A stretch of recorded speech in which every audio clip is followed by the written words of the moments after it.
Hey guys, welcome to or back to my channel. For those of you who have never watched my videos, my name is Alice and this is my channel.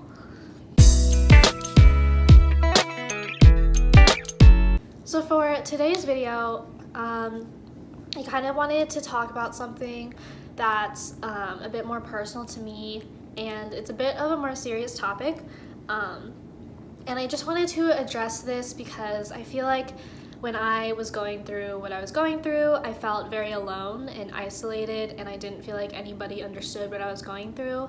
And I just wanted to make a video talking about this because I feel like, well, I know that there are people in the world who are going through the same thing, and I just want you to know that you are not alone in this.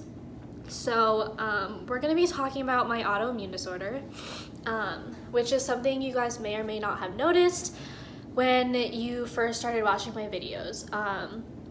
So I have an autoimmune disorder called alopecia, and it is when your immune system attacks your hair follicles, which causes your hair to fall out.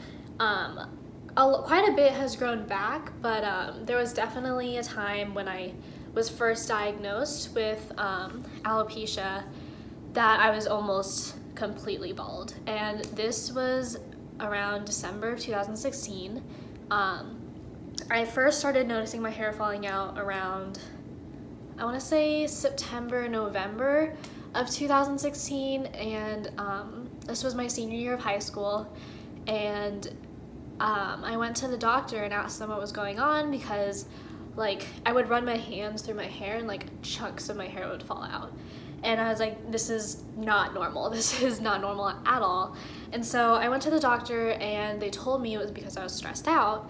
And it made sense to me at the time because I was a senior and I was trying to figure out where I wanted to go to college, what I wanted to major in, and I was making what seemed like all these really big decisions. And so I was like, okay, yeah, stress, I'm sure that's what it is. But then a couple of months later, not even months, literally a couple of weeks later, I noticed there was literally bald patches all over my head, and I was freaking out because, I mean, this is just not something that I was expecting to have to deal with, and I didn't know how to deal with it. I didn't know what to do. I felt like people were staring and asking questions and talking about it, and I didn't know what to say because I didn't even know what was going on.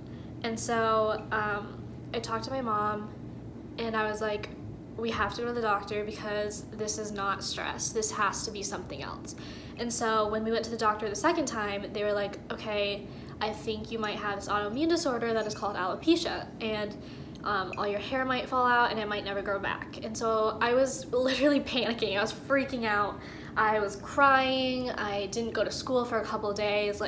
I had no idea what to do. And it sucked because I was a cheerleader and I was in show choir. So I was doing these things that I had to be in front of a lot of people for, and I couldn't even stand in front of the mirror without wanting to look away and not wanting to look at myself. So I didn't know how I was going to go to school and have all these people staring at me and wondering what the hell is going on, you know? And I talked to a friend recently and she was like, yeah, there was a time when people literally thought you had cancer and people literally thought that you were dying. And I don't know, I just think that that is such an awful assumption. That's such a horrible conclusion to jump to, and to hear that people were saying those kind of things honestly really hurt. But I never spoke out about my disorder. I never talked about it while I was in high school. I just kind of hoped it would go away and hoped people would stop talking about it. But I guess as I've gotten to college, I've been a lot more open about it, and I've been a lot more willing to talk about it just because I think there's no point in trying to hide it. There's no point in trying to make it seem like it's not there, because it is, and it is something that I'm going to have to live with for the rest of my life. And I think the sooner that I'm able to accept that, the sooner I will be able to feel myself again, to feel beautiful again, and that is definitely something that I'm looking forward to. So I think that's kind of part of the reason why I wanted to film this video, is so me myself can accept that this is something that I'm gonna have to deal with. I think as I've gotten to college and have met more and more people, I have felt a lot more accepted because of my autoimmune disorder. I think, I don't know, high school is a hard place to be, and so I think I felt very uncomfortable, and I felt like I was being put under a microscope when I was in high school, and everyone was just talking and asking questions like, oh, what's wrong with her, what's wrong with her? And I felt like it was more because they just wanted to know, not really because they cared. But it's definitely gotten better as I've gotten to college. I've gotten a lot more comfortable with speaking out about it, and I feel like people don't see me as my illness, which is something that I felt like for a really long time. I felt like people looked at me and all they could see was, oh, she's obviously sick, you know? And I just, it's just awful. Like, I just don't like that. I don't like feeling like people are pitying me or feeling bad for me.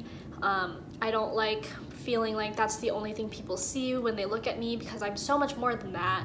And I don't know, it's a really difficult thing to go through. It's a difficult thing to have to accept and deal with, because you never really expect that all your hair is gonna fall out. It's never really something that you would feel like you would have to worry about. But I am grateful that I had to go through this, because it has taught me to be grateful for almost everything in my life. I feel so much gratitude for everything, down to like being able to wake up every morning, being capable and able to do things for myself. And like, I feel so grateful that it's not something worse, you know? Like, I lost all my hair, but I gained so much strength. I gained so much courage. I gained so much love and appreciation for my life and for everything in it. And I think that that is a pretty good payoff for what I had to go through. And if there's anybody out there who's going through something like this, and it doesn't even have to be an autoimmune disorder, it could just be like something you feel like people would question, or something you feel like people know about you and that's all they see about you, you're not alone. You are never ever alone. And it does get better. The only way to get through it is to get through it. And so you got to gather your strength and keep on fighting the good fight, because it's all worth it in the end. And I'm really grateful that I came out as strong and as positive as I did, because I could have gone a completely opposite direction. But I feel great now. There are some days when I wake up and I really wish that I looked like everybody else, or like I had long hair again, and like, I don't know, there's certain things that I miss about having long hair, but I'm starting to accept that my hair, my image, doesn't define who I am. And if people are open and willing to get past my appearance and willing to peer deeper into who I actually am, then those are the people that I want to be keeping around in my life. So yeah, that's basically all I kind of wanted to talk about. If any of you guys are going through an autoimmune disorder, whether it's alopecia or any of the other autoimmune disorders that are out there, I hope you know you can always talk to me about it, because I know what it's like to be sick all the time and to have your whole body hurt and to just not feel your best. If you feel like no one understands, know that I understand. You can always talk to me about it. I'm always open and willing to talk to anyone about anything that they are going through. I love being there for people, so if you feel inclined to, don't be afraid to reach out to me. I would love to talk to you. And I guess the last thing I want to leave you guys with is, one, don't ever jump to conclusions about what people are going through. You never know, and so don't start rumors, don't assume things. If you genuinely want to know, just ask the person. Don't ever make assumptions about things, because you don't know what they're going through, and that's just really rude, so don't do that. And second of all, be grateful. Be grateful for everything in your life. down to the little things. You don't ever know when it could be taken away from you. So look at life through a lens of gratitude and appreciate everything that you are capable and able to do, because you would hate to wake up one day and not be able to do something and go back and wish that you could have appreciated it more. So always be grateful, always love other people, always be open-minded and willing to listen to other people's stories. And yeah, so that's it. That's all for today's video. Thank you so much if you watched till the end. That's super dope. If you like my videos, subscribe or like the video. Yeah, so that's all. I hope you guys have a super awesome day. Oh, also, I'm going to camp for like 2.5 months, so I'm probably like not going to be posting a video. But I'll try to post one like at the end of summer, when like I'm gonna take a bunch of videos and stuff while I'm at camp, but I don't think I can like update you guys weekly on stuff just because I'm gonna be super busy. So I'm gonna be going on a bit of a hiatus, and so I won't see you guys for a while, but I will be back, I promise. So I love you guys so much, and if you watched this video, thank you so much. That means a lot because this was super personal and kind of hard for me to talk about. But love you guys. Subscribe, like, follow me on my social media. Love you. Bye.